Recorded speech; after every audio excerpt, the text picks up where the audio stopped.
Jordi, je ne suis plus un bébé, chez Scali.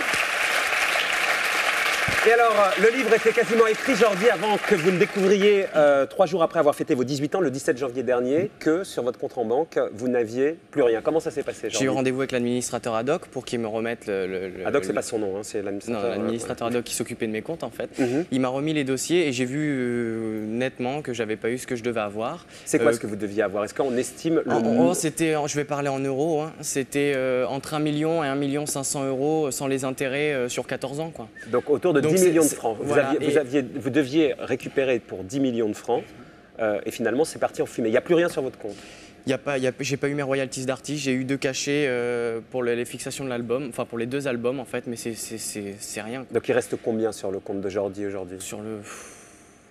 Ce que disait l'avocate dans 7 à 8, j'ai même pas de quoi me prendre un petit appartement, j'ai pas de quoi me prendre un petit... Vous n'avez rien vu venir, Jordi? Non, mais rien du tout. À l'âge de 4 ans, avant cet entretien des angoisses, un mauvais pressentiment. Oui, je l'ai senti. Tous les journalistes ont dit se faire arnaquer par ses parents à un moment donné. J'ai traversé... Non, là, c'est pas mes parents, c'est mon père. Ouais, lui dit que votre mère était au courant puisqu'il a appelé juste avant. J'ai traversé des moments très difficiles avec ma mère, je peux vous le dire. Ça, on le voit bien dans le livre, c'est assez bouleversant parce qu'on va y venir, mais à un moment donné, ça s'est gâté à cause de votre succès entre votre père et votre mère. Et à un moment donné, c'était pas drôle du tout. Vous allez nous raconter. Mais allez-y. Mais en fait, avec ma mère, on a traversé des moments très difficiles, du mal à se nourrir, du mal à subvenir à nos besoins. Donc heureusement, il y a des amis qui nous ont aidés. Nous offrons une assurance pour la voiture, en garnissant quelquefois notre frigo de légumes frais. C'est dans le livre. Excuse-moi. Dans le livre, c'était vos amis qui vous aidaient à un moment donné, quand vos parents se sont séparés, vous offrant une assurance pour la voiture, ou garnissant quelquefois notre... Voilà, c'était ça, parce que c'était pas facile. Et voilà, forcément, j'en veux à mon père. En plus, j'ai vu l'article que Gad a lu hier. Dans le Parisien. Parce que votre père, grosso modo, dit « J'aimerais que Jordi me demande des explications directement plutôt que de faire dans un livre. Je n'ai plus de contact avec lui, il ne répond même pas à mes textos. Je vais vous laisser répondre. Je reconnais avoir été très mauvais gestionnaire et être responsable de notre fiasco, mais tout ce que j'ai fait, je l'ai fait pour la famille. Aujourd'hui, je suis un homme ruiné. Il dit que votre mère était au courant. Vous répondez quoi? Vous répondez... Ma mère n'était pas au courant parce qu'elle n'a pas de toute façon signé les papiers, donc de toute façon c'est noir sur blanc et moi de toute façon je ne doutais pas du tout en ma mère et je tiens à le préciser, elle n'est pas du tout en tort.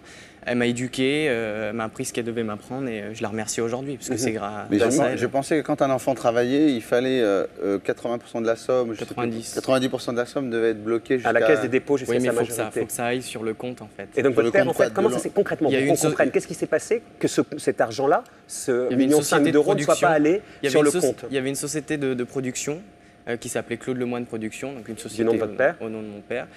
L'argent est passé là-dedans, donc mon argent, l'argent de ma mère qui était auteur. Donc on s'est retrouvé avec rien, ma mère m'a pris par la main et on est parti. Voilà. Mais par exemple, les droits d'auteur d'interprète, Jordi, ça vous les avez touchés quand même? Oui, j'ai eu la DAMI. Oui, ça, la DAMI, ça vous l'avez touché. C'est le reste qui correspond. Oui, mais en même temps, j'ai lu dans le livre ce qui est impressionnant. La DAMI, c'est pas dérisoire quand même, c'est des sommes assez importantes. C'est pas énorme. C'est pas énorme, mais c'est ce qu'ils expliquaient dans le 7 à 8. J'ai travaillé dans là, on n'est pas sur TF1, on est sur France 3. Vous êtes gentil. Mais non, mais il y a eu un très beau reportage, c'est pour ça. Oui, mais bon, ça va aller quand même. Voilà. Ils expliquaient clairement que j'ai travaillé dans l'illégalité. Oui, mais nous, on ne l'a pas vu, alors explique. Et donc, j'ai travaillé dans l'illégalité. Dans l'illégalité. Ce que vous dites, grosso modo, c'est que votre père, c'est ce que vous dites, lui dit l'inverse, mais vous a arnaqué d'une certaine manière. Voilà, il ne vous a pas versé l'argent qu'il aurait dû vous verser, il l'a détourné à son profit. Il a dépensé, j'explique dans le livre, de toute façon, dans la limousine. Vous racontez ça dans le livre. Cet argent, par exemple, il y a eu une maison à Miami, un yacht, une Porsche, un château de 30 hectares, des appartements, une magnifique Cadillac de 7 mètres de long. Mais elle n'était pas assez grande, il a voulu rajouter 1 mètre. Donc tout ça accumulé, forcément... Mais en même temps, vous en avez, entre guillemets, bénéficié. Votre mère a assisté à tout ça, Jordi, pendant qu'il a pété les plombs avec votre argent, manifestement, puisque à vous lire, c'est ça. En même temps, votre mère, elle l'a bien vu ça, elle ne s'est pas opposée à ça. Elle l'a vu, mais justement, elle a rien pu faire. Moi, elle m'a pris par la main, on est parti. Elle a, comment dire, elle a fait les démarches nécessaires, mais malheureusement, il faut de l'argent pour faire les démarches nécessaires. Elle aurait pu très bien envoyer mon père en prison, mais elle ne l'a pas fait parce que... Donc elle l'a vu dérailler, mais elle n'a pas voulu faire ça par rapport à vous, Par rapport à moi, voir mon père en prison, je ne sais pas, c'est très dur, quoi. Vous auriez préféré, aujourd'hui, rétrospectivement, qu'elle le dénonce, qu'il aille en prison et que vous touchiez ce qui vous revenait? Non, mais de toute façon, moi, je vais me battre. Jordi, juste une chose, excusez-moi. Juste là-dessus. De toute façon, moi, je vais me battre. Là, mon avocate a le dossier, elle est en train d'étudier le dossier. Moi, je vais me battre pour récupérer ce que j'ai à récupérer. Guy? D'accord, tu ne veux pas que ton père aille en prison, mais là, ton père, il est désigné à toute la France comme un escroc. C'est une chaîne de responsabilité et il n'y a pas seulement mon père. C'est-à-dire, qui aurait dû voir que ça dysfonctionne? Je ne peux rien dire, mon avocate étudie le dossier, je ne peux rien dire. Mais en tout cas, il y a une chaîne de responsabilité. En tout cas, ce que tu es en train de dire, c'est que ton père a pété les plombs et il aurait dû y avoir des garde-fous qu'il n'y a pas eu, c'est ça? Voilà. Et notamment ta mère, qui n'a pas voulu porter plainte. Non, pas seulement ma mère. Mais elle aussi, c'est ça, Jordi? Non, pas ma mère, pas du tout. À un moment donné, c'est ce Elle a fait les démarches nécessaires justement pour me défendre. Et de toute façon, c'est sur les papiers, mon avocate l'a vu. Mais non, c'est pas du tout. Ma mère, elle n'est pas du tout. Et quand ton père te dit aujourd'hui qu'il voudrait en discuter directement avec toi? Mais qui m'appelle, mon portable reste allumé, sauf là, je suis en direct. Lui, il dit que c'est ce qu'il fait. Mais toi, tu es prêt à le rencontrer? Non, je l'ai appelé en sortant de chez le rendez-vous avec l'administrateur ad hoc. Je l'ai eu au téléphone. Il regardait TF1. Je l'ai appelé parce que j'avais quand même la rage, forcément. Et il m'a raccroché au nez. Donc forcément, je l'ai mal pris. Aujourd'hui, ton père, il est solvable, Jordi? Oui. Il est solvable. Il est insolvable. Ah, il est insolvable. Ah, il n'a plus la maison, le château, tout ça, le bateau. c'est parti en fumée. Donc, tu as peu de chances de retrouver ce qui te revient. C'est une chaîne de responsabilité, il y a d'autres personnes. Donc, c'est là-dessus que tu veux aujourd'hui un peu gratter pour obtenir réparation, entre guillemets, c'est ça? Et oui, il faut parler dans la vie, il faut dire ce qu'on a à dire et il faut se défendre.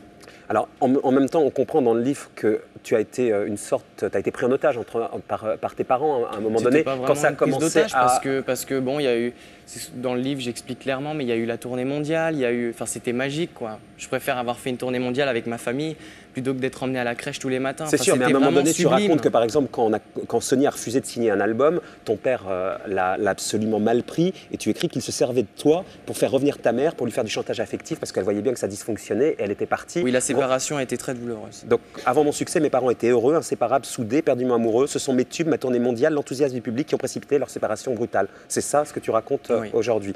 Et il y a notamment des scènes que tu décris qui sont absolument fortes. Tu dis que tu as dû fuir avec ta mère quand ton père entrait dans une colère noire. Un autre jour, dans un hôtel, il a voulu tenter d'étrangler ta mère. Tout ça pour récupérer le succès et l'argent de Jordi. Il a beau dire sur certaines presses que ma mère m'a mis des images dans la tête, mais je suis désolé, moi je me revois encore devant la porte de la chambre d'hôtel fermée.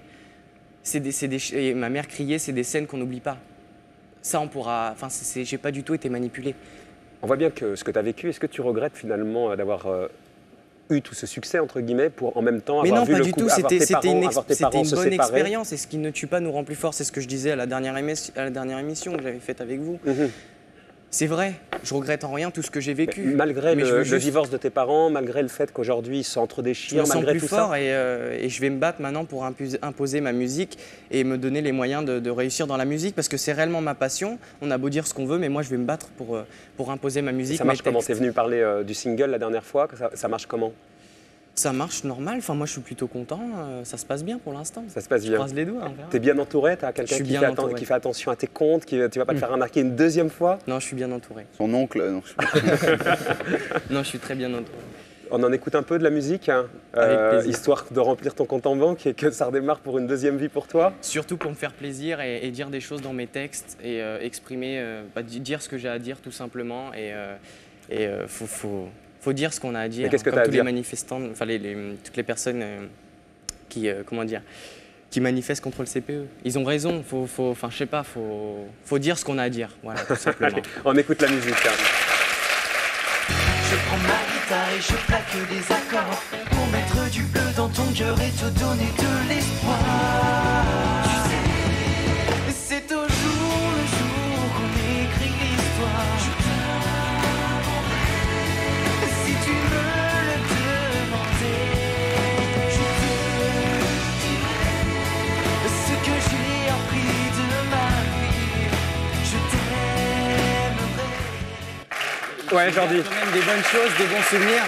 La guitare sur laquelle je joue, c'est une guitare mythique. C'est la guitare dédicacée par Slash du groupe Guns N' Roses. Donc j'ai gardé quand même des choses magnifiques. Si ton père regarde ce qu'il fait, puisqu'il nous a appelés dans cette émission, il voulait éventuellement intervenir, nous dire que c'était pas tout à fait vrai ce que tu racontais, etc. Tu as envie de lui dire quoi concrètement ce soir pour essayer peut-être de repartir La caméra est là, Jordi. D'accord. Non, mais tout ce que j'ai dit est vrai de toute façon. Non, mais tu as envie de lui dire quoi? J'ai envie de lui dire tout simplement, moi j'ai été déçu de ce qu'il a dit dans la presse parce que au départ je pensais pas trop me retourner contre lui, mais j'ai vraiment été déçu de ce qu'il a dit dans la presse. Qu'il remette une couche sur ma mère, je trouve ça inadmissible. Avec ce que j'ai vécu avec elle, pour moi c'est déplorable. Et Dany? Non, moi je pense qu'il faut laisser les avocats, régler le truc, pas trop se balancer des trucs dans la presse, pas trop se déchirer. C'est comme quand c'est les parents. C'est l'objet du livre en même temps. Oui, mais il n'y a qu'un chapitre là-dessus. Oui, il y a quand même l'histoire fantastique, le début où j'ai chanté dans le studio qui était en bas de la maison. Ce qui est assez génial, la bébé et le carton. Quand on lit le livre, certes, il y a la tournée mondiale, il y a tout ça, mais en même temps, on voit bien donc, ce que tu décris, comment ça a été l'horreur entre tes parents, etc. Et si c'était à refaire, tu referais quand même, malgré ce qui s'est passé entre tes parents, malgré tout ça. Bien sûr, c'était quand même dans le fond une bonne expérience et je me sens plus fort et voilà. Recite-moi encore une fois ce qu'il je me sens plus fort. Ouais. Bon, allez, Jordi, je ne suis plus un bébé. Les droits d'auteur vont certainement t'aider aussi à repartir. Ce qu'on te souhaite. Je l'ai écrit tout seul, parce qu'il disait que j'ai arrêté l'école en 3e. Oui, tu l'as écrit avec qui? Jean-Michel Karadec et une amie, Amandine des Maisons, qui m'a aidé à l'écrire. Voilà. Très bien. Avec tous les souvenirs, les coupures presse, enfin vraiment tout ce que j'ai pu récupérer de cette aventure. Je l'offre à Dave, qui lui aussi a écrit 2 livres. Oui.